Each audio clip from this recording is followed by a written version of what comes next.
Hi, I'm Michelle Olivier, and you're listening to Hey, I Want Your Job, the podcast that looks at amazing jobs and what it takes to get them.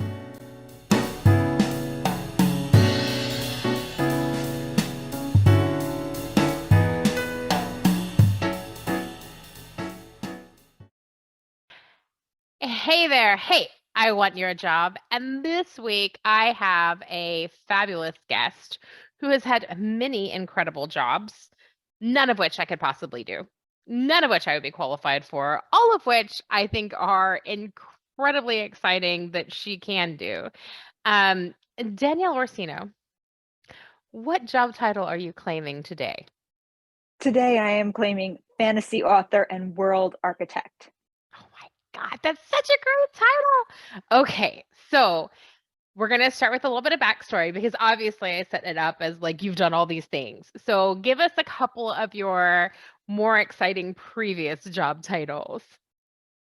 I have been an LPN, so that's pretty exciting all in itself. Yeah, But I have also been a member of the WKA World Martial Art US team. So I amazing. kind of like that one personally. I am a member of the World Martial Art Hall of Fame. Okay, that's I incredible. have done some stunt work for the WW when it was the WWF, and that allowed me to work with Dwayne The Rock Johnson and China, Triple Okay. H, Nick Foles, and The Undertaker, who I was never allowed to talk to when he was in costume or in character. But, okay. And I was the protege of Sifu Vincent Lin, who was the one who got me a job. And he had worked with Jackie Chan on Operation Condor. Oh, wow. So that was kind of cool. And Vincent's an awesome, awesome guy. So those were all really cool jobs that I was able to lay claim to. And then I was the fight choreographer and Wonder Woman consultant on the fanfic Wonder Woman Balance of Power that went on to win some awards at cons with Red Cape Cinema. Incredible. Such an amazing resume. I so many things about that I'm excited about. So we're going to kind of take it in pieces. You are a fantasy writer and world creator, but you come from a background of kicking butt and as a like professional butt kicker in all different ways. So one of the things that I hear about fantasy fighting and that sort of thing, inevitably there's some kind of a battle in a fantasy Mm-hmm. novel. And I hear a lot of frustration that that battle is not very realistic and not well done. Is that the fact that you've been a consultant for films and that sort of thing in the past tells me that obviously it's something close to your heart. Is that how you got brought into that world? Was correcting bad behavior, or was Mm-hmm. there something else that drew you in to being in the fantasy author and world creator? uh, I did not start out thinking one day I shall be an author. Essay when I was in like second grade that said I was going to be an author, but the following week I wrote an essay saying I was going to be Wonder Woman. So we'll take that with a grain of salt, first of all. But I did not on this path. This was something that the universe kind of threw me down because I originally was in the healthcare field and I thought that was where I was going to stay. I was taking my prereqs for PA school and nurse practicing programs. I was deep in. I was like, I'm going to go make money and be logical, and the universe was like, yeah, right.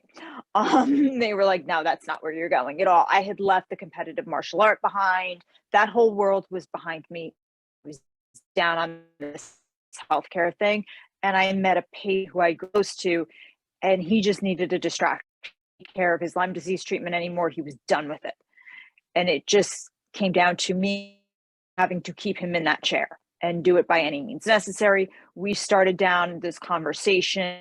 Danny, I don't want to do this anymore. I'm driving hours and hours for treatment. I don't want to do this. And I was like, well, you kind of have to. So how are we keeping you in this chair? And so I just have like, tell me something.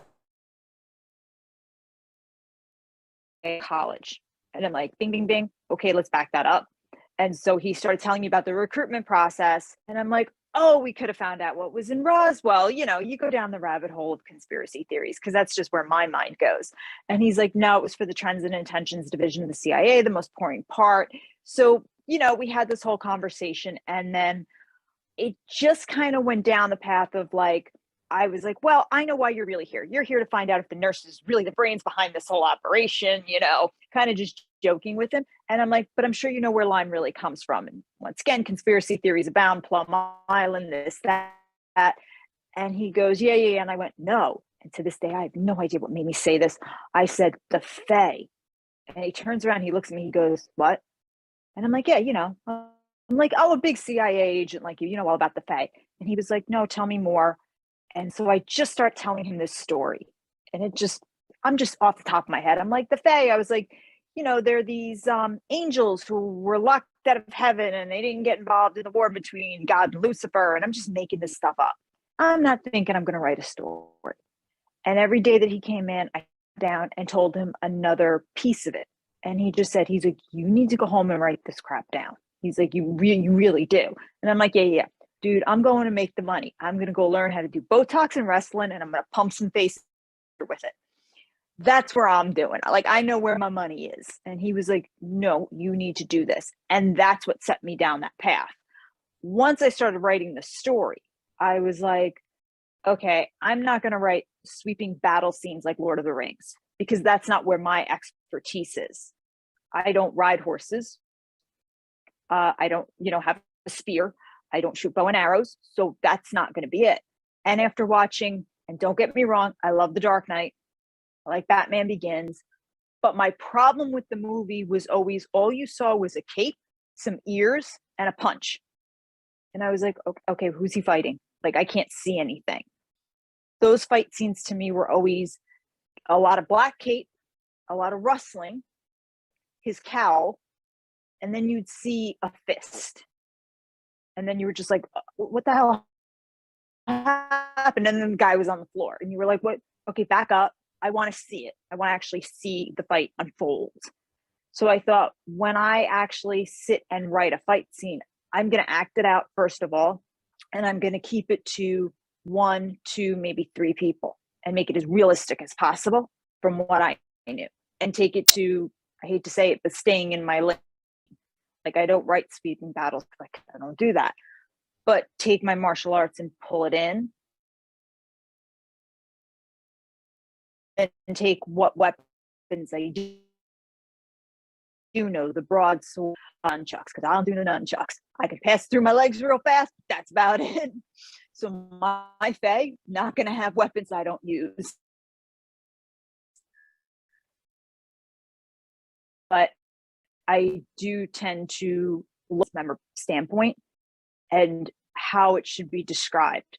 But I act out every fight scene and videotape it with my phone. I video it and then watch it. And I'm like, okay, how would I describe it? And if I'm watching this from the audience member's standpoint, does this even interest me? Is it kind of, you know, is it cool or not?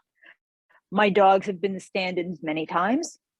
My husband has walked into the backyard and my poor little Chewini's been on her hind legs, and I've had a broadsword and he's been like, I don't even want to know what's happening right now. And he's just quietly walked back inside.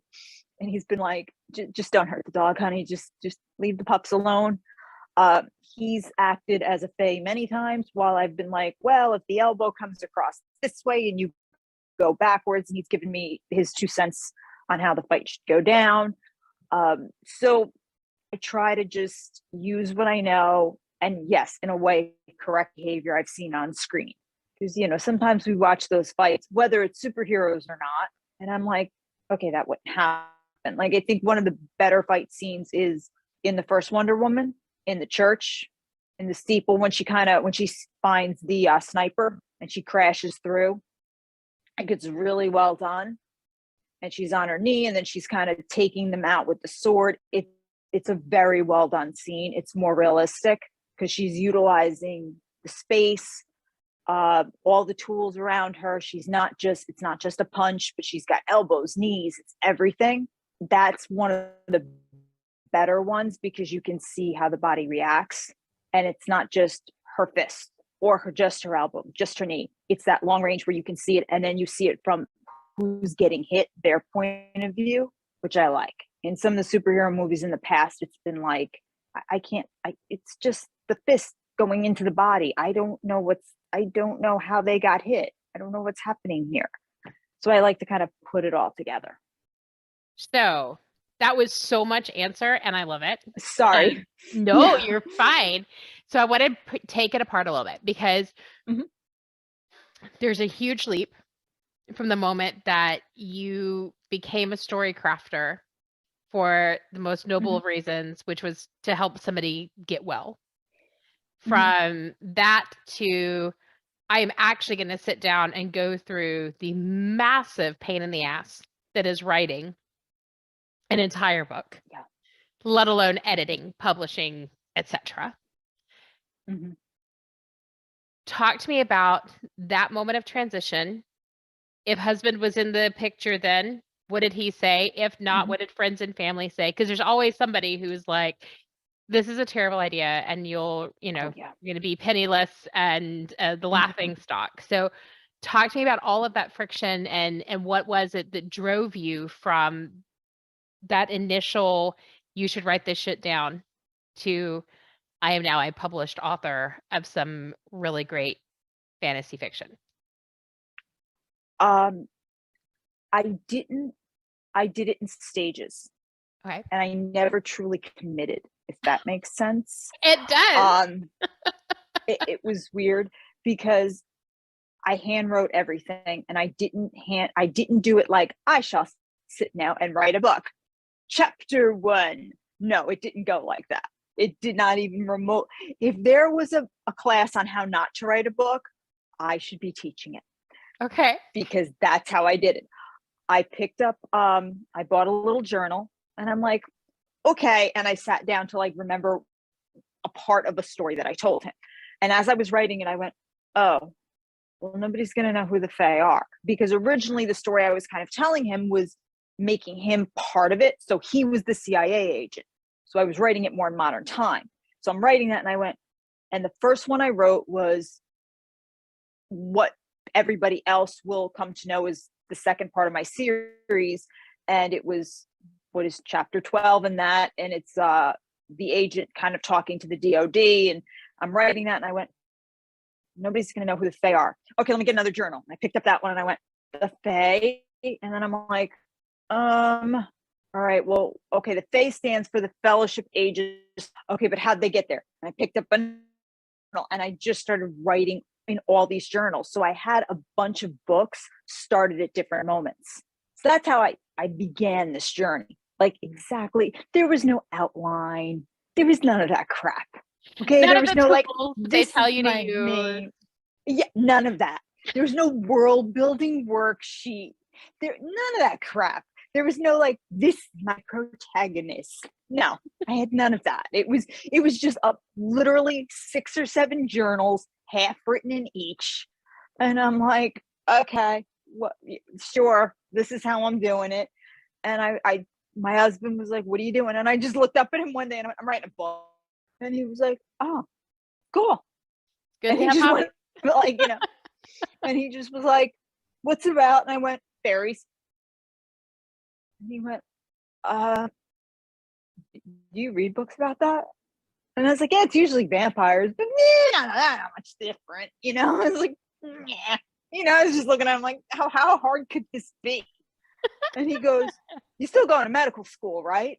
I went, uh-huh. He went, okay. Went right back to writing. I was like, yeah, like, here we go. This is, how hard is this? It was kind of like, yeah. Why not? How bad could it be? And I didn't really I didn't tell anybody, because I was like, is this going to go anywhere? It was more like, I was really in the middle of CAS cycle, which is all the prereqs if you want to go to this program or that program. So you have to submit your application through this portal. So I was doing that and then writing and going to work. So I was really like, okay. And then I think my husband started noticing that I was keeping a notepad by the bed. It was in my head before I go to bed. And he was like,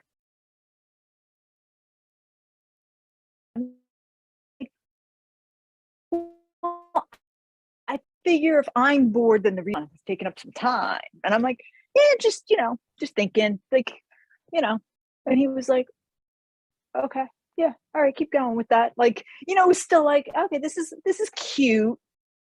And I would see my patient and he was like, how's that book? I'm like, no, I'm still writing, I'm telling him stories. And he was still sitting in the chair. And I was like, he's like, you're going to write this one down, right? You're going to write, like, I was like, yeah, no, I'm good. He's like, you should record it on your phone. Like, and I'm like, yeah, no, and then I was kind of getting more into it. And I'm like, and I thought we got something, like, but once again and then I finished, Locked Out of Heaven. Like, I got it all down on paper, like it was here. And then I typed, and I was like, okay, wow, my fingers hurt, but I was like, well, I did this, like, this is cool. And I wound up getting my first PA school interview at the same time. And I was like, no, we're still going, still doing this, like, everything's good. And then I got into the program. And at that same time, I had picked up an agent for Locked Out of Heaven. And I was like, oh, I was like, that's okay. Because by the time this whole ends, I'll have been through PA school, be getting out. Like, I had it all in my head that this will all be okay. This is all going to work out. And I went to my first NP school interview as well at the same time.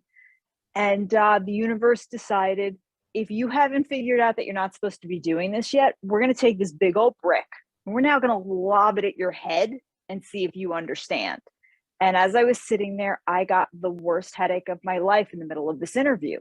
And the interview was going really bad. I mean, like the worst interview you have ever been on in your life. It was happening at that moment. As I'm in this interview, one of the nurses said, do you know what LPN stands for? And I looked at her, I went, no. And she goes, stands for Let's Play Nurse. RN stands for Real Nurse. And I was like, oh, I'm not getting in this program. Like, at that point, I was like, bets are off. I like literally looked at her and I said, I'm taking the gloves off. Like, let's just go. And the interview was going bad. I wasn't getting in, but the headache was getting worse. And the doc sitting there looking at me, she's like, are you feeling okay? I'm like, I got a migraine. And she's like, okay. So at the end of the whole thing, she goes, apply to PA school, honey. She goes, you're not getting in here. I leave and I get home. And the headache gets worse. I lift my head up and my eye is drooping. My mouth is drooping. And I figure I'm having a stroke. I go to the hospital. They do a CAT scan. It comes back that I have a brain aneurysm. And I had it my whole life, but at that moment it started changing. So I'm like, I'm still going to PA school. Like, I'm still like, I'm still going. Like, it doesn't matter. I go see a neurologist. Neurologist is like, why would you go to medical school? Like, why would you stress yourself out? You have a brain aneurysm. It's inoperable. Go do something like that you love. And I'm like, no, like, I'm going to beat this. I'm going to do this. It's still that fighter instinct in me is like, no. And I apply to a PA program, get my interview. I go in and I find out at that point, the book I have 2 offers on the table from one of the big 3, but of course they wanted to make all these changes.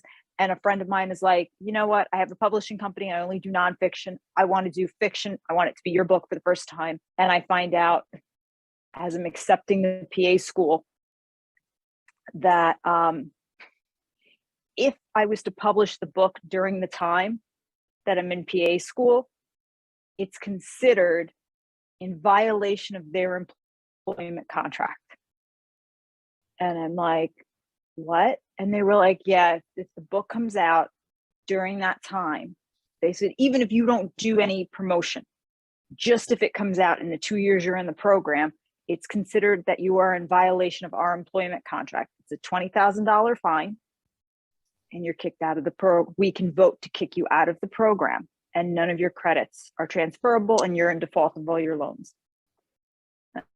I'm like, but like, what do I do?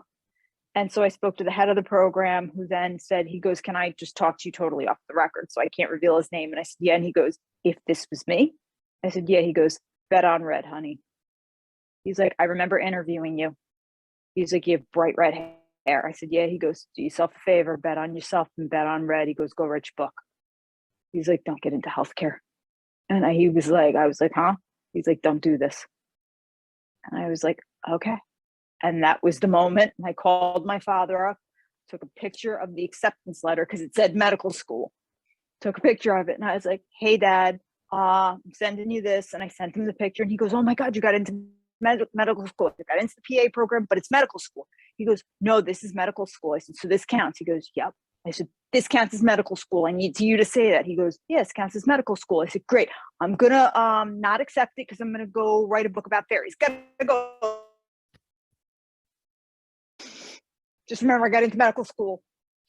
This counts. Hung up and waited for the phone to ring because I knew he was calling me back. And he called back and he was like, I'm sorry, honey. Did I hear you right? And I was like, I'm sorry. It depends on what you heard. And he was like, did you just say you're not going? And I was like, well, let's back it up. I said, because the bill is $180,000 that I can no longer write off anymore. I said, so let's start with that. And he went, uh-huh. I said, and they need $10,000 like right now to save the spot. I was like, so unless you have that. And he went, uh-huh. I was like, and I'm going to write a book about fairies. And he went, 180 grand. I said, yeah. He goes, go have fun writing a book about fairies. Love you. Bye. I love it. I love that it was that simple, and So that was, yeah. I mean, I know Yeah. I'm sure there's a million other things in between there, but that is a great story, Danielle. Oh my God. So the book goes through publishing. Mm-hmm. You have no experience as a professional None. writer.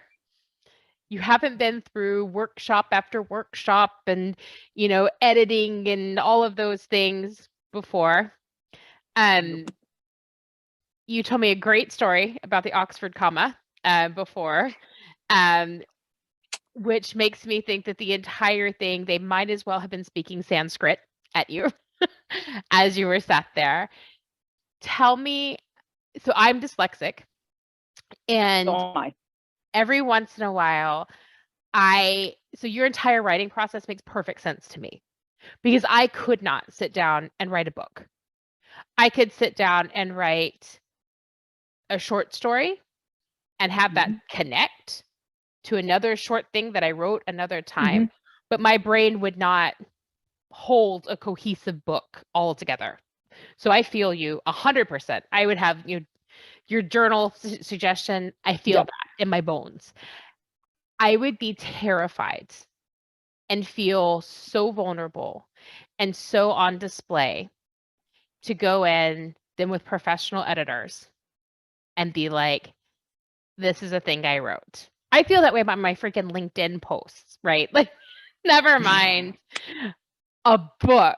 And a book is so much more personal, right? Because you created this world. And so if people say this is a pile of shit, then it's like they're saying this piece of your brain, your brain baby it's your is soul. a pile of shit, right? And so talk to me about that process where you both practically and like the emotional, like how was that? Was it as terrifying as I think it would be? Was it like, no, it seemed like it'd be scary. It was great. Well, let me start with this. I had two experiences. The first edition of Locked Out of Heaven, I will not tell anybody go read, because my first publisher did not take the time with me and left it all up to me to find the editor and to do all this because I was their first foray into fiction writing. So when they were like, oh, there's a mistake, no big deal, blah, blah, blah, and I was panicking. I found an editor, and once she knew I was dyslexic, basically she was like, I don't have to do my job because you're not going to see my mistakes, and didn't do a great edit. That was my first mistake. Here's what I will tell people: do not tell anybody you're dyslexic when you're editing. And I know that seems counterintuitive, but unless you really build a rapport with somebody, when you're first looking for an editor, don't tell them, because I have found that when you're first looking, they're like, they think they can slip something by. Because remember, an editor is only going to catch of the mistakes on the first pass. So the editor I first used for the final rendition of the first edition basically was like, she's not going to catch the mistakes. What's the big deal? And just didn't do a good enough job. And my publisher at the time, which is why I'm not with them anymore, didn't care. And yes, it's horrific when you get your first set of critiques and all that stuff, because I think people forget there's a person as an author on the other side. And there is a bit of a trend in, whether it's the bookstagrams or whatever, the community, of to just be like, oh, well, if you're in this, then you have to have a thick skin. The difference is that if I come to your job and I critique you, you have an opportunity the next day to fix whatever the critiques are. In writing, there is none. The book is out there, then like I can't go back in that moment and go, okay, let me change that line. I can't. The book is the same. It's out there. I can maybe use your critiques on the second book or on the third book, but I can't fix the first book. So I think sometimes it's kind of forgotten. My new publisher, the editing process is been beautiful, still just as hard. Every time I turn in a manuscript, there's me going, oh God, I hope you like this. I hope you like this. I hope you like this. And my fingers are crossed. And I'm still like, because I'm still getting used to being an author and owning that. Because I still kind of feel like I'm not classically trained. Like I'm with some of the authors in the Four Horsemen stable. They have already written 30 books, or they've been an author for 10, 15 years. And I'm like, I'm 2 years in. Yay. I'm a rookie. And I'm like, I'm on my fourth book. And they're just like, yeah, you're on number 4. And I'm like, oh, how many have you written? They're like, oh, this is my 15th. And I'm like, you're what? I'm looking at them like, oh my gosh. For me, these are still my babies.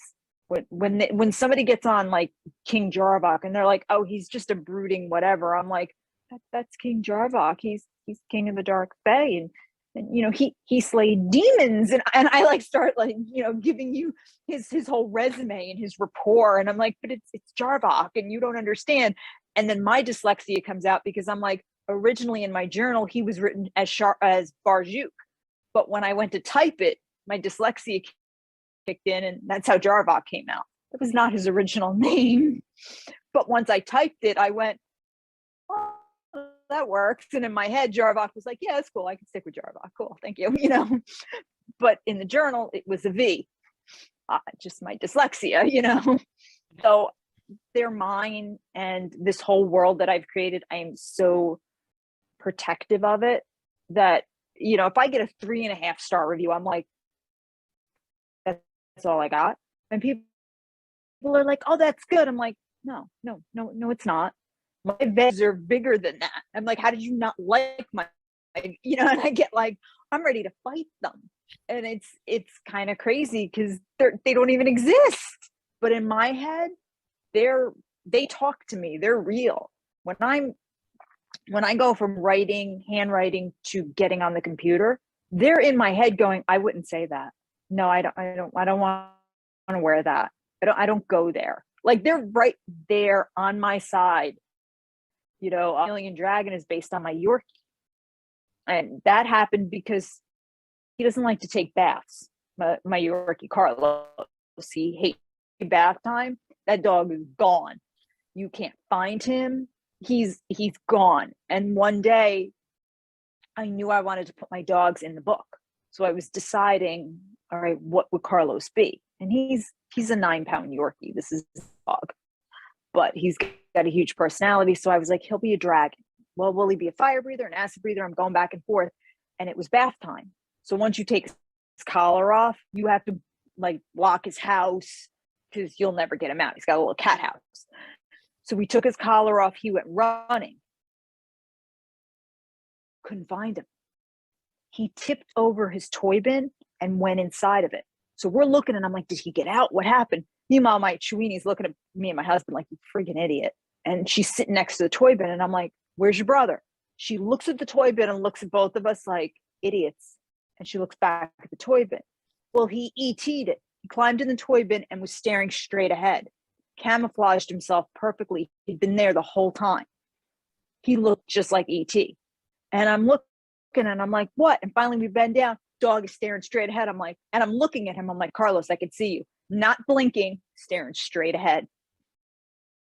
I'm like, I can. And at that point, he became Los the chameleon. I'm like, you're a chameleon.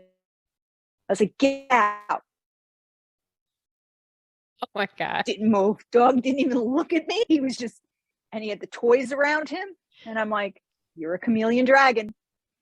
So they're all so much me that, yeah, when anybody even when they edit and they're like, I'm taking this out, I'm like, no, you can't. His tongue always because Carlos, his tongue always hangs out. It's too big for his mouth. So when they were like, Los's tongue is out, I'm like, his tongue is always out. I'm like, don't touch that. Don't touch that line. Leave Los's tongue out. So I get, but at the same time, I also listen almost too much where I'm like, they know better. If it's grammar, I listen to them. Like I said, I didn't know what the Oxford comma was. First they told me that, I was looking on my keyboard like, this must be a special key, whatever. And when they finally explained it, I swore, I looked at my keyboard. I was like, you have betrayed me in so many ways. I'm like, you could have just warned me and told me that you were not on here for me to see. So there are times where I feel like I really should know these things. Somebody asked in an interview, are you a pantser or a plotter? And I thought they were asking me something sexual. And I'm staring right at the camera, and I'm like, am I? And I'm looking, and I'm waiting, and I'm like, and I'm thinking in my head, like, now if I heard this term. And finally the host figured out, like, I didn't know what the hell they were talking about. And they were like, a pantser means fly by the seat of your pants when you write, and a plotter is somebody who does an outline. And I was like, oh, thank God. And like, and I finally looked at her. I went, I really thought you were asking me a sexual question. Like, I just came clean because I really don't know these terms. And they're kind of looking at me like the whole book community knows. And I'm thinking, okay. I didn't get the memo. Do you see I dress up like a fae? I'm like, I don't know. I'm sitting here in a crown. Like, I don't know these things. I'm casting resin skulls and gluing them on leather. I don't know. I missed that. Like, I must have missed that in school. You know, if you called my English teachers up and was like, so she wrote a book, my English teacher would be like, Orsino?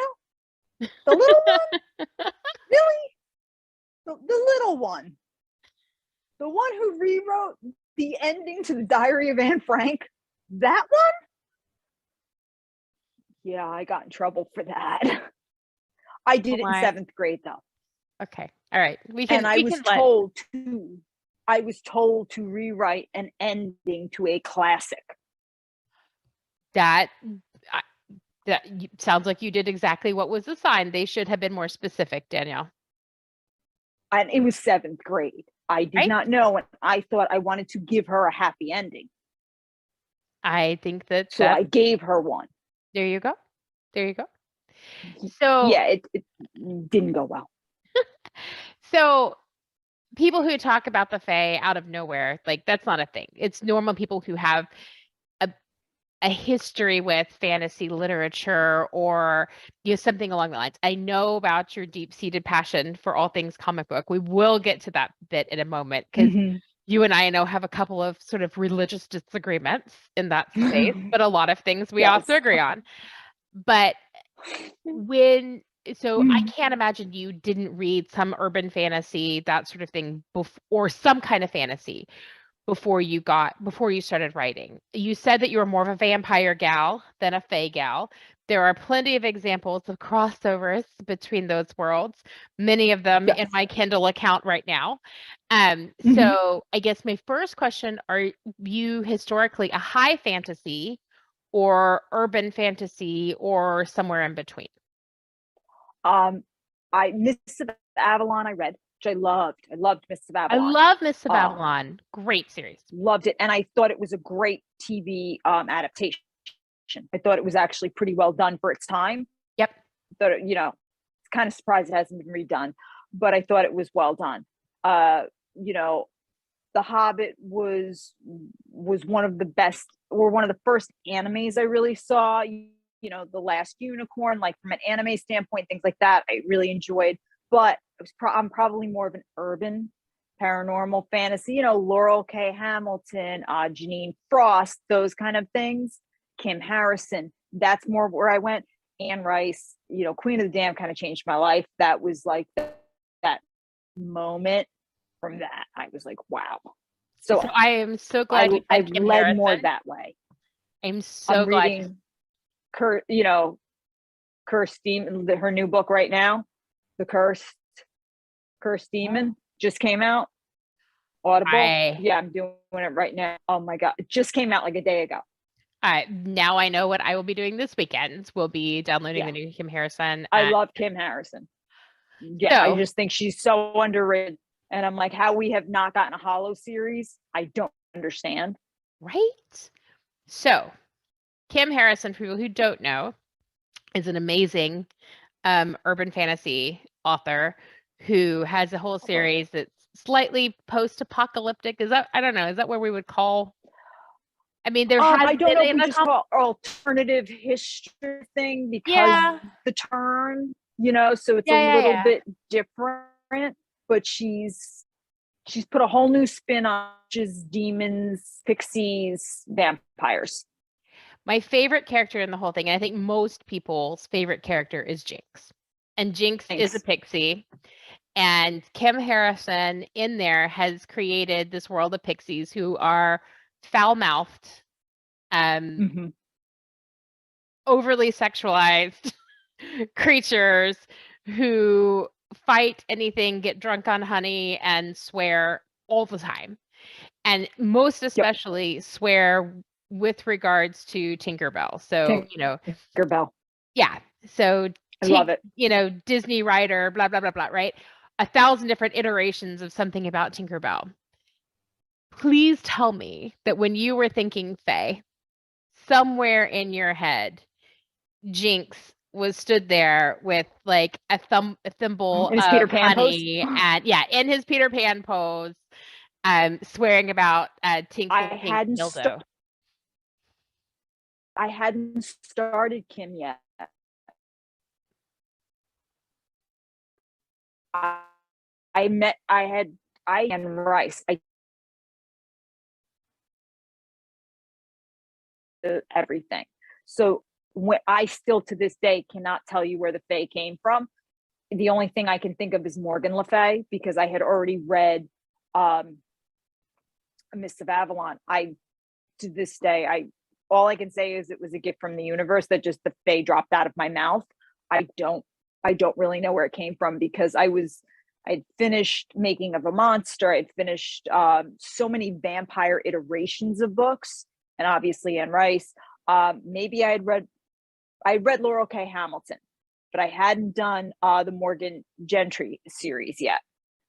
So, or the Mary Gentry. I hadn't read Mary yet. So I'm not sure where Faye came from. It just flew out of my mouth, and that's where I went. I picked up Kim after, and because I picked up Janine Frost after as well, and Shannon Mayer. All of those ladies came afterwards. So to this day, I don't know where it came from. So since creating Faye from nothing, from a gift from the Yeah. universe, Mm-hmm. you've been on book tours, have you met some of these other authors in the similar space? And if so, what is that like? I would think that it would be weird because you're in such a similar space and make very different universes. And I know that sometimes authors can have to be very careful about sharing ideas or talking because you don't want to there needs to be very clear that you haven't, been inspired by somebody else directly, Mhm. etc. Um, what is that like when you meet other authors in the similar space at conventions or at on tour or what have you? I've the I'm considered, because of, in being in the Four Horsemen stable, I'm more high fantasy. In my next series, I'm moving more to urban paranormal, because Birth of a Succubus, which is the second volume to Birth of a Fae, is modern time, and so I moved to urban at that point. But most of the authors I've dealt with are already in urban or paranormal, so I don't really have to worry about that right now. Mm. But I'm sure it'll change once Birth of a Succubus comes out. So I haven't had those issues just yet. I've had Shannon Mayer has I've had a little bit of contact with her via Instagram, but the couple of times I've spoken to authors, it's been really cool, because it's been more like us just sharing what it's like to be a female author in during this time right now. So that's been a different aspect of it. Is So I haven't it, had that too many issues. is there a camaraderie between you, like when you meet women in the high fantasy or in the stable? Like, is there a like, oh, thank God, somebody else who knows this life, and you lean on each other? Is there like a weird friction or distance because of that concern for overlap? I haven't met any high fantasy women really. Okay. I have to say though, Valerie Willis, JM, the women from the Four Horsemen have been very, very supportive, because they do get it. They understand what it's like. The Four Horsemen were one of the only publishers to not ask me to change my name. Everybody else asked me to change my name. Every other publisher who was either looking at me, talking to me, was like, "Oh, could you just maybe make it DM Orsino?" And I was like, "Why?" They were like, "Cause you're high fantasy, and it's a really hard market for women." And these guys were the only ones that were like, "No, no, no, keep it Danielle."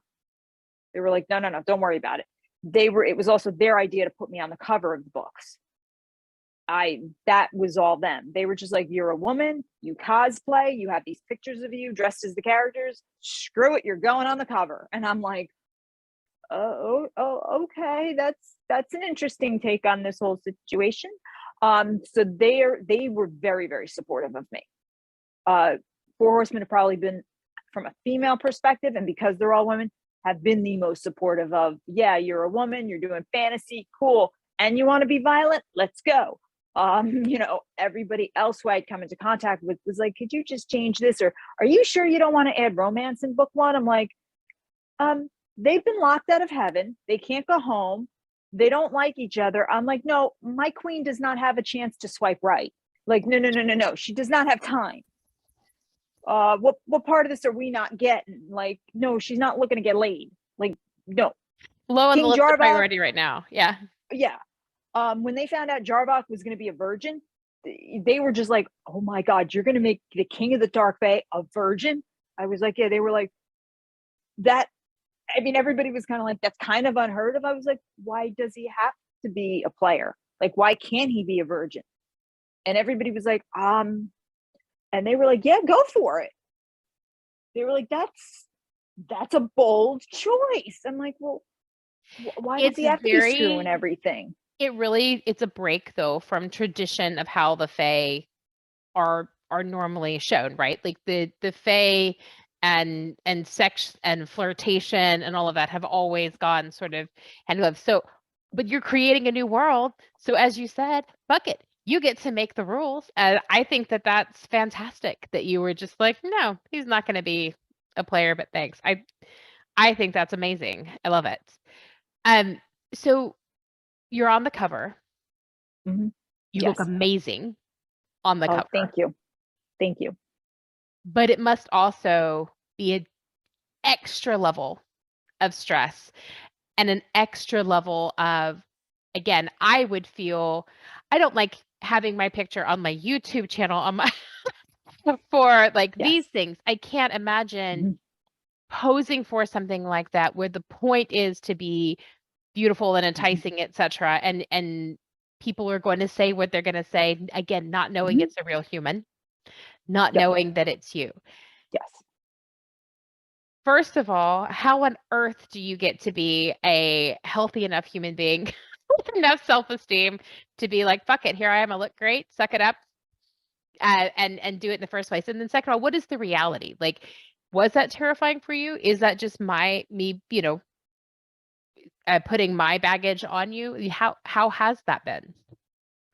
Let me start by this. The first two covers, or maybe even the first three, the pictures were not taken to be on the cover. That it just happened to work out that way because they were originally taken for promo shots for a magazine, and then the magazine was taking too long, and I had these pictures, and I was in the process of negotiating with Four Horsemen. So they saw the pictures and said, we have an idea, and then mocked up the cover and said, what do you think? And I was like, oh, okay, yeah, sure. It was more of like, hey, we're doing this, just get on board. So I didn't have a lot of time to think about it. Okay. Cover 4, I shot with the intention of this is going to be on the cover. I was totally terrified. I am terrified when every book cover came out, even though I did not shoot them with those intentions. Mm-hmm. I would like to sit here and tell you I'm so confident and it's great. Who cares? No, that's all BS. Okay. Like I said, I'm totally terrified because a lot of people don't recognize me. Like in the first cover where I'm the mermaid, my own father didn't know it was me. Oh, wow. I showed it to him and I was like, Dad, what do you think? And he's like, who's the chick on the cover? And I'm like, And I thought it looked exactly like you from the moment I saw it. I was like, holy crap, that's her. And then I think the second one is the one that looks most like you as you oh yeah, raise it now, because it's got the red hair, right? So like, yeah. I mean, Second one was me. My dad, because my hair is naturally jet black, my dad on the third cover was like, I'm pretty sure that's you. He was like, I'm gonna say it's you, but but the first cover, like I remember somebody on a book tour was like, she looks like Phoebe from Friends and not in a good way. And then somebody else was like, oh, she looks like Lady Gaga and not in a good way. Like there was a lot of like mean comments. And then I actually chimed in and went, it's the author. And then somebody backpedaled and went, oh, I think that's really cool. And then, oh, that's great. That's great. And somebody else was like, still thinks she says she looks like Phoebe, and then the comments kind of went. I've had some people who were like, oh, it's so vain that you put yourself on the cover. And I'm like, okay, well, if you knew how much it costs to put a model, I'm like, and that I've got to pay for the covers. I was like, you might think differently about how this whole game goes. And then I've had some women that are like, it's really empowering because you're not 19 years old. And they were like, I think it's kind of cool that you're doing this. And it also shows your love of your books because you're willing to put yourself out there and that you're willing to back up your own work. Because now we're judging literally a book by its cover. You're saying, yeah, I wrote the words and I'm actually putting myself on the cover to say it's good inside and out. And I'm like, okay, that's one way of saying it. Cool. I'm like, sure. At this point, I was dressing up like these characters anyway before anybody was taking pictures because sometimes I was doing it just to see, should Desdemona have a cape? Nope, it'll get pulled in battle. What's it like to have a tail and swim with it so I could actually write about it as Serena? Some of this was just research because I'm not a classically trained author. So I didn't know how to get in the head of these characters. So I was like, well, then I'm just going to act it out and see what happens. This is how I did it. So, okay, now you're just taking pictures of it. It's kind of the same thing. Putting Jarvok on the cover of book 4, it was natural because of everything that goes down in book 4, but I'm making his armor anyway. So, okay, let's photograph it. It just kind of feels like these are all natural progressions. I'm putting the blood, sweat, and tears into making the world. We're making a physical representation of this.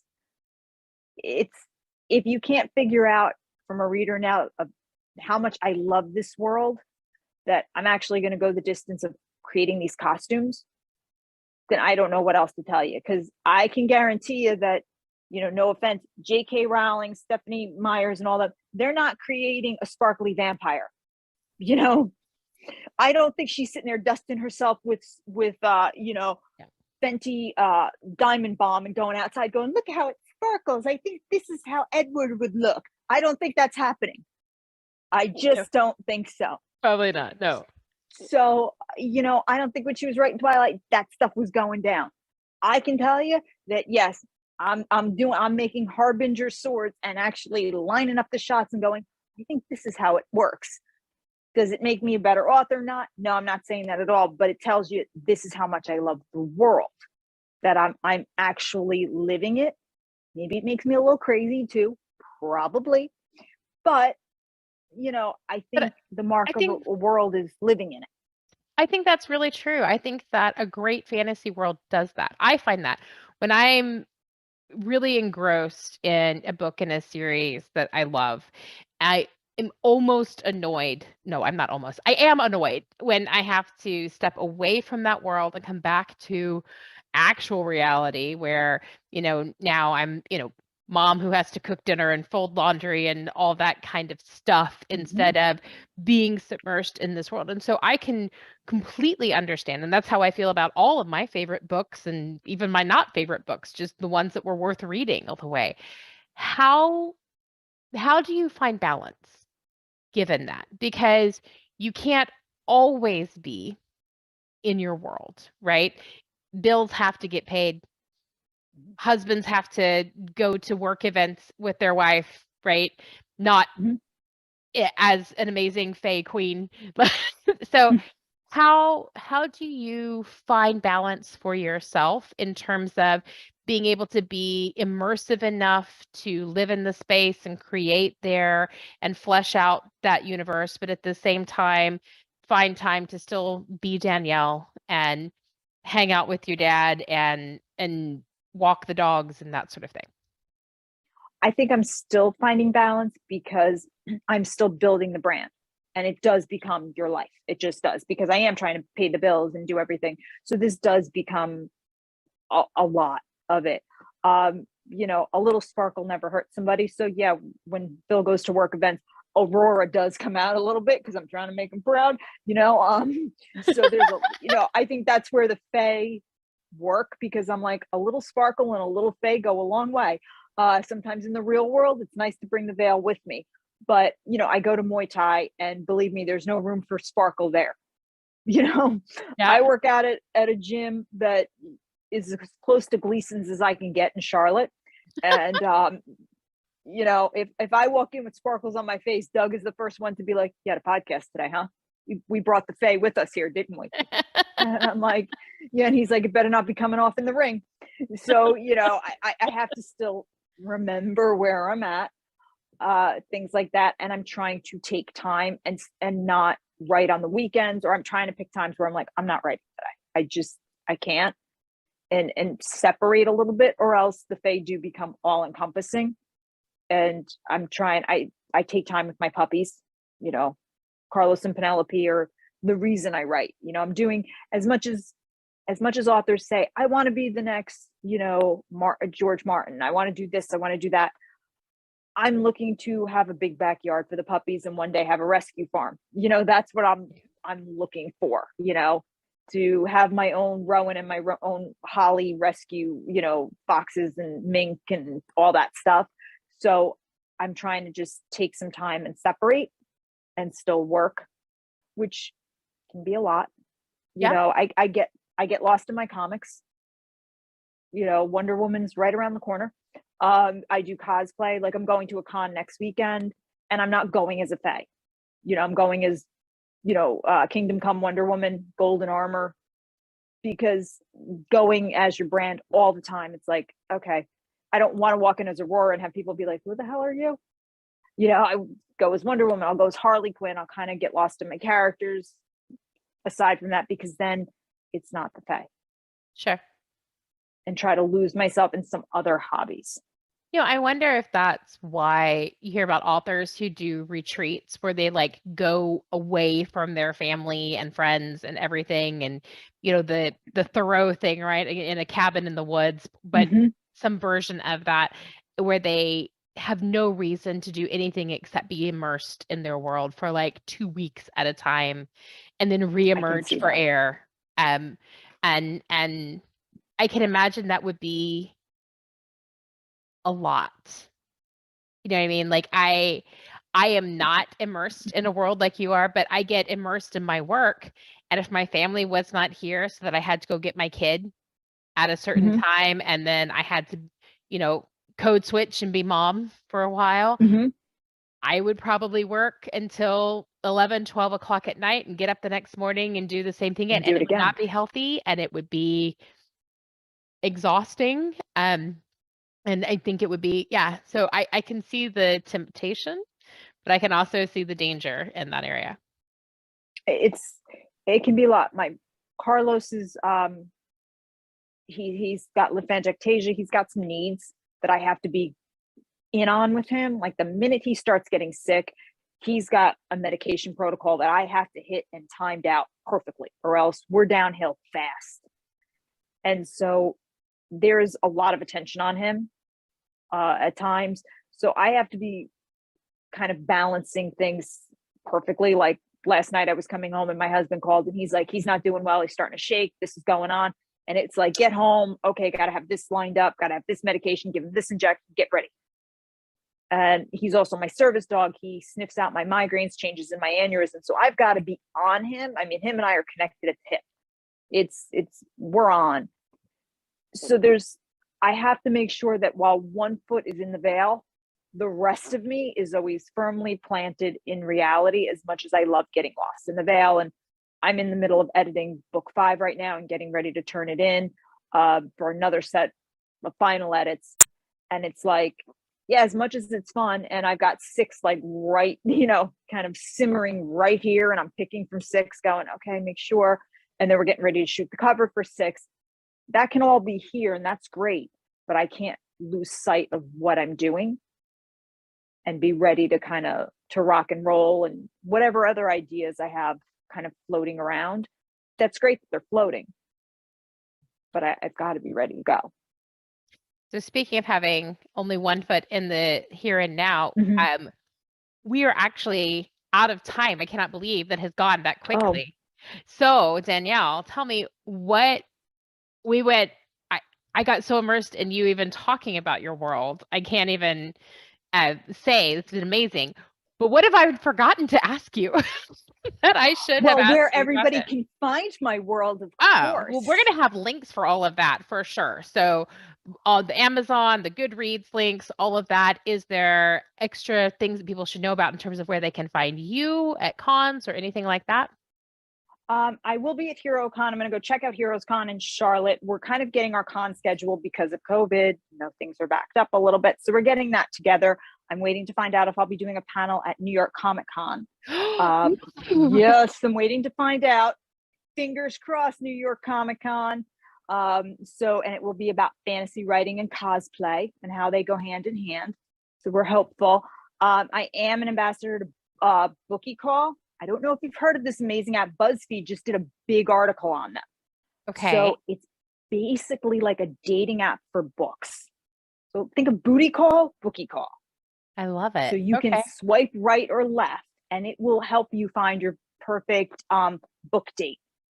So I think it's really good for authors, like new authors who are kind of trying to get into writing, because a lot of times people are like, oh, I only read, like me, I only read vampire books, or I was into Mary Higgins Clark for the longest time too. But this will kind of help learn your preferences, and then it'll suggest books, and you can swipe right or left. Now, of course, I'm going to tell you to swipe on Locked Out of Heaven. Okay, that's just me. Obviously. But yeah, obviously, I mean, come on.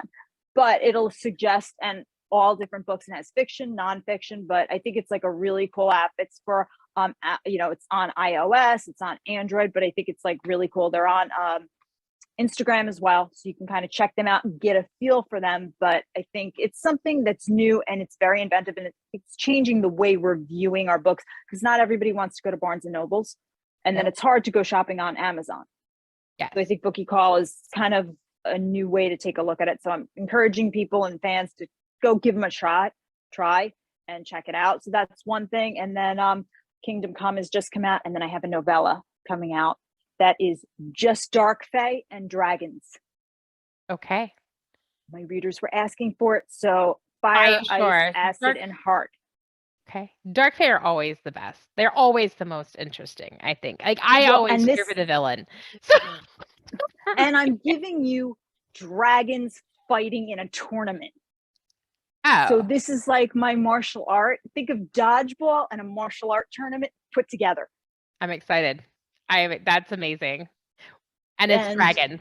there you go. And it's dragons. And I do a lot of research on it. I mean, I had like dragon action figures, like, and they were doing this, and I was trying to figure out how they would fight. So I'm hoping that we may turn into a graphic novel.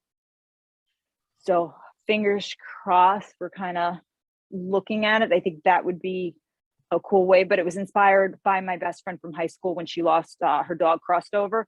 So she asked me to make her a dragon. So I made Callie a fire breather. So it's all about their adventure together in this Dark Fae tournament in order so for I them have to ask to one move more on. question before I can let you go. Yes. Are all your dragons dogs? No, one of my dragons is actually my neurologist. He wanted to be a dragon. Dr. Zabo asked me to be a dragon. There you go. So he is an acid breather in the tournament fight. So you meet him. He is actually Azrael's dragon, and he's an acid breather. I asked him what he wanted to be, and he said, I want to be an acid breather. So Dr. Zabo is the dragon known as Zabo. Makes and sense. I spelt it the right way. And he is, yeah. So a lot of them are, but sometimes they're people. If you piss me off, or if you ask to be, you know that coffee cup that says "Don't disturb the author; she might kill you." I might make you a dragon. You never know, or a gnome, or a troll's prick. You don't know. So there's ways I get even with you in all different manners. So oh my God, I love it. We'll see. Oh, Danielle, you are amazing. Thank you so much. I hope everybody goes and reads your books. You're incredible. Your worlds are incredible. Thank you so much for your time. Thank you so much for having me. I really appreciate it. Of course.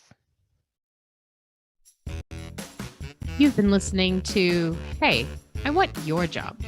For more information on how you can get your own awesome job, visit ONH Consulting at www.onhconsulting.com. We offer incredible resumes, no-nonsense career advice, and real-world tips for landing a job in today's market. Check us out on LinkedIn, Twitter, Facebook, and Insta for more insider information. Soon, you'll be hearing us say, I'm Michelle Olivier, and hey, I want your job.